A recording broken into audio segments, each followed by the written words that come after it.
Hello दोस्तों, पिछले video में हमने ये देखा था कि रिकार्डियन थियरी किस तरीके से काम करती है। उसमें रिकार्डियन ने ये कहा था कि अगर हमें गुड्स को प्रोड्यूस करना है तो हमें दूसरे देश के साथ कंपैरेटिव एडवांटेज को चेक करके बाद में प्रोडक्शन करना चाहिए और बाद में इंटरनेशनल ट्रेड करना चाहिए। अब उस रिकार्डियन थियरी के हमारे पास आज हैं लिमिटेशंस और दूसरी तरफ हमने लिखा है प्रैक्टिकल एप्लीकेबिलिटी। अब रिकार्डियन थियरी तो बन गई थी, लेकिन बाद में उसके लिमिटेशंस कहाँ पे आई, तो इसके बारे में सबसे पहला पॉइंट जो दिया गया है वो है रेस्ट्रिक्टिव मॉडल।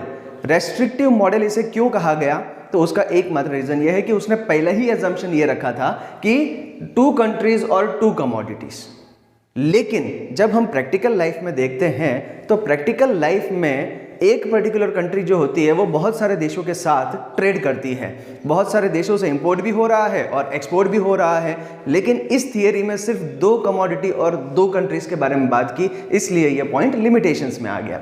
सेकंड मुझे दिया हुआ है लेबर थियरी ऑफ वैल्यू, यानी कि यहाँ पर जब कॉस्ट की बात आ रही है तो उसमें सिर्फ लेबर को कंसीडर किया गया है, बाकी के फैक्टर्स को इग्नोर किया गया है। तो value of goods is expressed in terms of labour content, Therefore, it is not applicable to the reality। Reality में आज देख लो, आप जब भी मार्केट में जा रहे हो तो हमेशा गुड्स जो परचेस करते हो वो पैसे के में वैल्यू पे परचेस करते हो। आपने कभी गुड्स खरीदते समय ये पूछा कि भाई ये गुड्स बनाने के लिए लेबर कितना गया है, उसका मैं पेमेंट दूंगा? नो, हम सिर्फ प्रोडक्ट का MRP देखते हैं और उसे खरीद लेते हैं, यानी कि उसमें सारी चीज़ें ऐड होती हैं, लेकिन यहाँ पर सिर्फ लेबर को कंसिडर किया है। थर्ड, यहाँ पे बोला गया फुल एम्प्लॉयमेंट। फुल एम्प्लॉयमेंट जो है ये प्रैक्टिकली पॉसिबल नहीं है किसी भी देश के लिए कि भाई उसके सारे के सारे जो सिटीजन्स हैं या सारे के सारे जो लोग हैं वो एक साथ एम्प्लॉयमेंट में आ जाए। ये फेनोमिनन टच करने के लिए बहुत ही डिफिकल्ट होता है, लेकिन फिर भी इसे एजम्पशन में रखा गया है। फोर्थ पॉइंट, यहाँ पे ट्रांसपोर्ट कॉस्ट को इग्नोर किया गया है, जबकि हम अच्छे से जानते हैं कि आज अगर सामान को एक जगह से दूसरी जगह लेके जाना होता है तो भी उसके लिए कॉस्ट लगाना पड़ता है, और यहाँ तो सामान सीधा दूसरे देश में जा रहा है या दूसरे देश से आ रहा है तो उसका जो ट्रांसपोर्ट कॉस्ट होता है वो बहुत ज़्यादा होता है और उसे इंक्लूड करना बहुत ज़रूरी होता है, लेकिन यहाँ पर इसे क्या किया गया, इग्नोर किया गया। Next is demand is ignored. David Ricardian की पूरी थियरी के अंदर गुड्स को प्रोड्यूस करके एक्सपोर्ट और इंपोर्ट करने पे ज़्यादा ध्यान दिया गया है, लेकिन जो प्रोडक्ट हम प्रोड्यूस कर रहे हैं उसकी मार्केट में डिमांड कितनी है इसके बारे में कोई बातचीत नहीं हुई है, इसलिए डिमांड को क्या किया गया, इग्नोर किया गया। Next point is mobility of factors of production, यानी कि लेबर का जो मोबिलिटी हमने देखा था कि डोमेस्टिक मार्केट में तो इज मोबाइल, लेकिन जब इंटरनेशनल मार्केट की बात आती है तो वो इमोबाइल हो जाता है। लेकिन आज रियलिटी में देखो कि आज सारी कंट्रीज के जो लोग हैं अपने देश को छोड़कर दूसरे देशों में जाकर भी लेबर का काम कर रहे हैं, बड़े बड़े बिजनेसेस कर रहे हैं, यानी कि आज के इस मार्केट में geographical mobility from one country to another country एकदम ईजी हो चुका है, लेकिन फिर भी इसे वहां पर क्या किया गया, इग्नोर किया गया। नेक्स्ट पॉइंट इन्होंने बोला था कि फ्री ट्रेड। आज के टाइम में फ्री ट्रेड कैसे पॉसिबल है?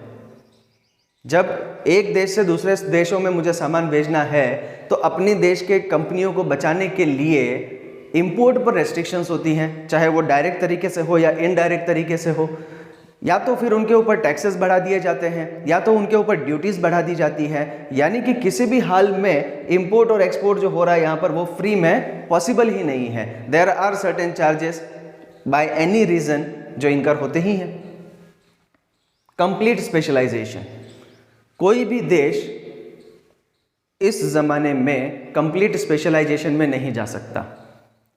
रिसेंट एग्जांपल में आप देख सकते हो कि वर्ल्ड में तो पीस चल रही थी अच्छे से, लेकिन फिर भी यूक्रेन और रूस जो है आपस में लड़ाई कर रहे हैं, और अगर समझो ऐसे केस में रूस अगर समझो एक चीज़ में स्पेशलाइज्ड होता, यूक्रेन एक चीज़ में स्पेशलाइज्ड होता, तो फिर बाद में वो एक दूसरे पर क्या हो जाते, डिपेंडेंट हो जाते, और डिपेंडेंट होने की वजह से जब वॉर की सिचुएशन आ रही है तो ऑटोमेटिकली एक्सपोर्ट और इंपोर्ट क्या हो गया, बंद हो गया यहाँ पर।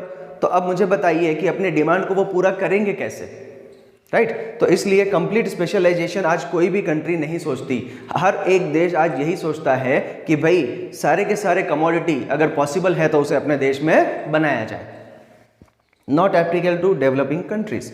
डेवलपिंग कंट्रीज में ये मॉडल जो है वो काम करता ही नहीं है, क्योंकि डेवलपिंग कंट्रीज जो होती हैं वो अभी भी डेवलप हो रही हैं। उनके पास मतलब कोई भी गुड्स बनाने के लिए हाईटेक पावर्स या हाई क्वालिटी मशीन्स जो चाहिए होती हैं वो अभी तक इनके पास अवेलेबल नहीं है, या फिर इनके पास रिसोर्सेज की अवेलेबिलिटी नहीं है। कुछ तो यहाँ पर प्रॉब्लम चल रही होती है जिस वजह से डेविड रिकार्डो का कंपैरेटिव कॉस्ट एडवांटेज थियरी यहाँ पर लागू नहीं होती है।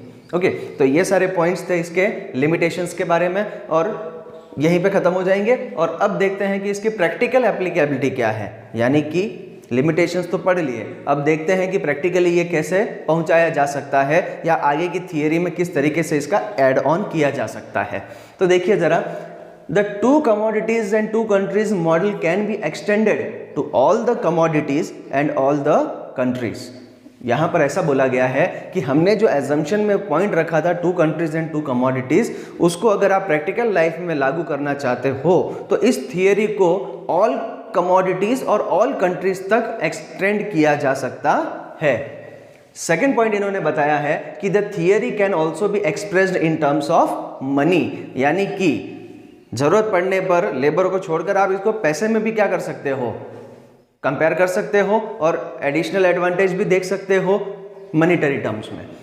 थर्ड पॉइंट इन्होंने बोला कि assumption of constant returns to scale and no change in technology can be relaxed. ठीक है, अब ये पॉइंट्स जो थे वो लिमिटेशंस में डाल दिए थे, तब बाद में इन्होंने ऐसा कहा कि भाई इसको आप रिलैक्स कर दो, यानी कि कांस्टेंट रिटर्न्स जो है वो इंक्रीजिंग रिटर्न में भी जा सकता है और दूसरी तरफ अगर आप टेक्नोलॉजी को चेंज करना चाहते हो तो कर सकते हो, इसमें कोई भी रेस्ट्रिक्शंस नहीं होगी, तो can be relaxed. Next is transport cost can be added to the cost of production, यानी कि फैक्टर्स ऑफ प्रोडक्शन में इन्होंने लेबर लिया था और इसको भी एक्सटेंड कर सकते हैं। ये सारे मटेरियल को ऐड कर रहे हो तो उसी में ट्रांसपोर्ट कॉस्ट को भी क्या कर दो, ऐड कर दो, तो है तो एक पार्टी कॉस्ट का। ठीक है, तो इसीलिए इन्होंने बोला कि जिसे एजम्पशंस के अंदर उन्होंने एक चीज रखी थी कि नो ट्रांसपोर्ट कॉस्ट। ठीक है, तो इसको भी इन्होंने रिलैक्स कर दिया यहाँ पे और बोल दिया कि भाई इसको आप क्या करो, जो आपका अदर कॉस्ट ऑफ प्रोडक्शन है ना उसी के अंदर इसको क्या कर दो, ऐड कर दो। अब इतनी सारी लिमिटेशंस हमने पढ़ी है, in spite of its limitations, इतनी लिमिटेशन होने के बाद भी the doctrine of comparative advantage has remained as the basic principle of international trade. यानी कि आज भी अगर कोई थियरी बनाना चाह रहा है इंटरनेशनल ट्रेड में तो उसे किसका बेस लेना पड़ रहा है, तो डेविड रिकार्डियन के इस थियरी का बेस लेना पड़ रहा है। भले ही इसमें कितनी भी लिमिटेशंस हैं लेकिन फिर भी किसी भी थियरी के बेस के लिए Ricardian theory of international trade को बेस लिया जाता है। Thank you.